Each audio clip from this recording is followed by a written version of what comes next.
Hey, Paul Brasher, who's the chairman, is he president? Chairman of the Essendon Football Club, had this to say yesterday. The actions that come out of this review are likely to be incremental in terms of additional resources rather than transformational. So first of all, player development. And I don't just mean development of the younger players, but development of everybody in this club and what we need to achieve that. Connected to that is the coaching around where do we need additional coaching resources? Are there particular skills? Are there particular areas that we need to invest more in? And we're looking at that. Support for the coaches, including support for Ben and the other coaches. What do they need? And then thirdly, the recruiting and list management area is one that's going to be taking on a lot more importance this year because of the opportunities we have. So, unpack that for me, Gary. I can't. I'm too close to this one. I'm too close, and I've got to host a big function in a couple of weeks' time, 150 years, so I'm not going to upset anybody. But you can. It's not my Go ahead. It's not my area. Upset everybody. Go on. I'd much prefer to be concentrating on what goes on the field. I don't get that interested in.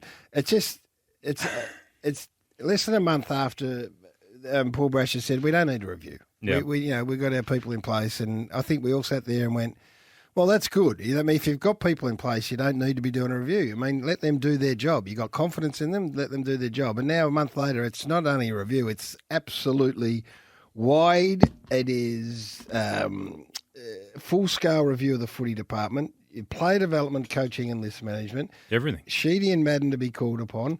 It's their second review in less than 2 years.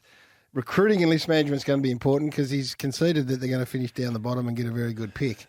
And he also went on to apologise about the announcement of the re-signing of the CEO. I've had one or two people say to me they thought it was inappropriate they should read about this in the paper before the club informed them and questioned whether we were trying to pull some sort of swift one. To the second question, the answer is absolutely no, but I should apologise for the fact that you didn't hear it from us first. So that's about the reappointment of Xavier. So this is where I get a bit stuck. So Xavier's been reappointed. He's the right man for the job, right? So, okay, good. Xavier is pivotal to all the appointments that have now led to this massive internal review. Can you make some sense of that? So on the one hand, I can understand. Xavier's our man, and he's there, and this is great, and he's our CEO. Everything's going well, but... Yeah, but we're going to review everything that you've put in place in the past 2, 3, 4, 5 years. That's what I struggle with right now. I go, okay, well, if you've done such a great job and he's your man, why are you now going out and doing an internal review? And why is it internal? Carlton did a review last year. You mentioned this. It was on June the 10th. It was announced. Yes. It was an external review. Yep. So at least they conceded that, okay, the people aren't getting the job done within our organisation. Let's go outside. I think the club has been dragged to this. I think that there's been so many people that have been upset and disappointed with the season so far.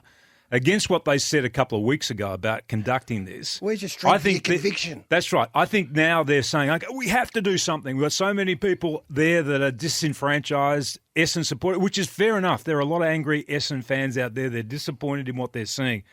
I said this a couple of weeks ago, though. Like, the things that you can fix, the things that you should be fixing are coaching-related type issues around consistency of effort, around structure, around ball movement both ways, how slow Essendon still are. So that's not They've being started fixed. to improve. No, I think they've started to try and pick that up. But if you watch it, well, I think they have tried to, but they're not there yet. They're trying to get to that point where they're moving the ball quicker than what they were. They still don't defend the ground very well, and that's a work in progress too. And you've got to ask yourself the question, okay, why can't you fix that part?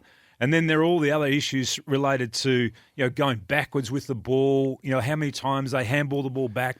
Well, that's going to be part of the review, coaching. Well, So what are the coaches thinking right now? Well, they would be thinking like every other coach that has ever been subjected to a external or internal review mid-season, and that is, where do I stand right now? What happened when Carlton did they didn't do an internal, they did an external review at about exactly the same time last year. Yes, and at the time they said this is not about the coaching, this is not about the coaching. Right. What ended up happening? The coach went. That's right. It is. Ultimately, it is about the coaching everything. Because if you get people in there, once they start examining what's going on and they're identifying the problems and where the problems exist, it might lead, I'm not saying that it will, but it might lead to the coaching panel and what it is that they're doing or they're not doing. So obviously you've got other areas, you got recruiting and you got player list management. You got all those things there, right? Yep. But when Paul Brasher came into the job a couple of years ago, not at the beginning of last season, the beginning of the season before, he looked at all these, like his examination. He went deep. He did an examination himself and spoke to everybody, and I remember talking to him about it and that type of thing. I mean, less than 2 years down the track, they're having another examination of all the things that the same people have examined. Yeah. So we're going to. This is again. I'm not being a smart aleck, but this is what I'm looking at. So we've decided we're going to review all of this, the footy department, the recruiting and the coaching, which has been put in place by the CEO, amongst others. Yep. Yet we've reappointed the CEO. We're very happy with that job that's been done. At face value, that looks like a contradiction. It's a strange one for where I'm sitting. Matt from Sandhurst is on the line. Go, Matt. Hey, guys. How are we going? Good, thanks. Good. I'm a Essendon member and passionate fan. And as a fan, when are we just going to sack Dodoro? Like, enough's enough. He hasn't had a hit with his recruiting for the last 15 years. Oh, you took good kids, Matty, last year. I mean, you got your Cox came into those three boys that came in all at once. Yeah, Archie Perkins, Zach Reed's going to be a good player, Matt. And Nick Cox.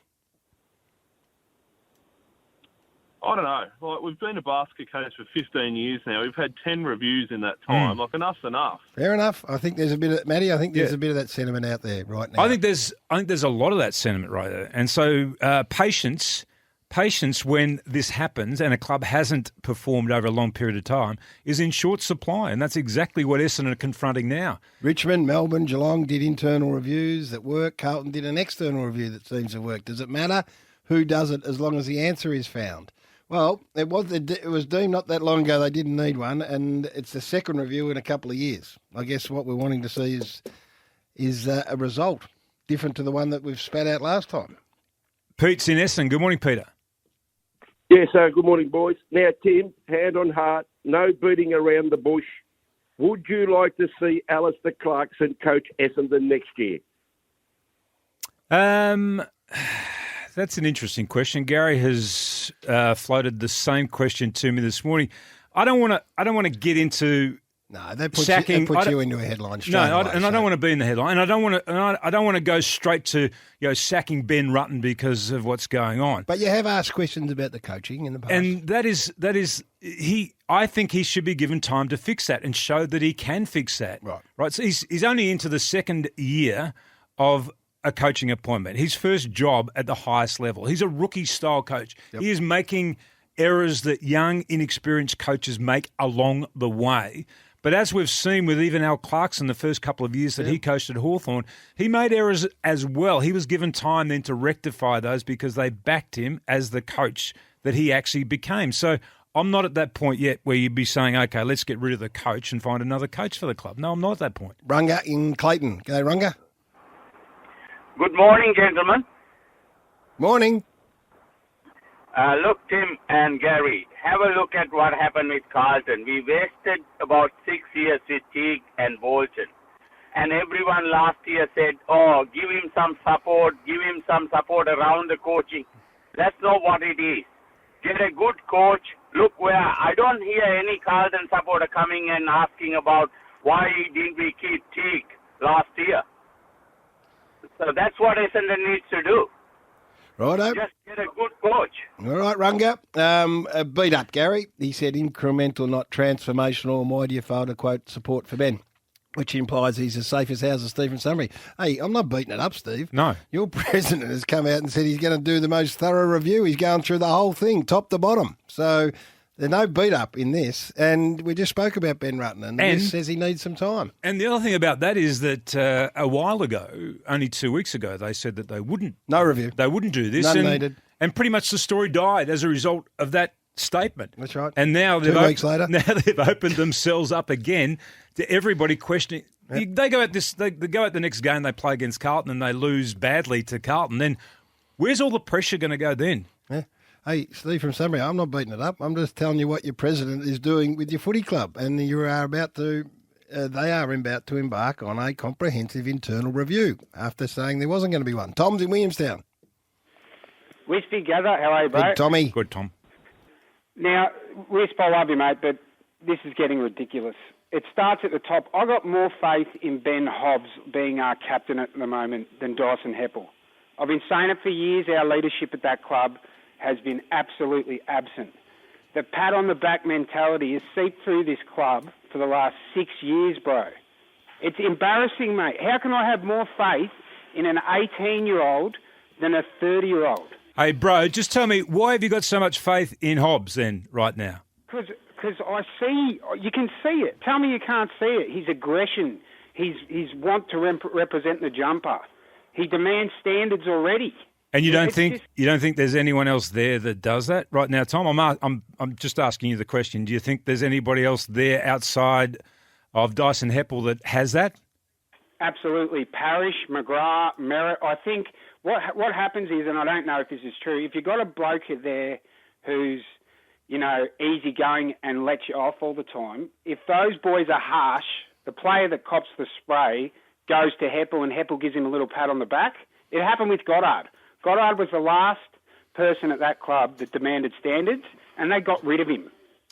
Hey, good passion, Tom. Strong stuff. And there's a lot of it out there. The Bombers are a massive club, and there's a lot of passion. There's a lot of people who are feeling a bit disenchanted at the moment. Maybe the review might get some answers for them. No, this is the Mosh Men's Online Health Open Line. So 1300 736 736. You can be a part of it at any stage.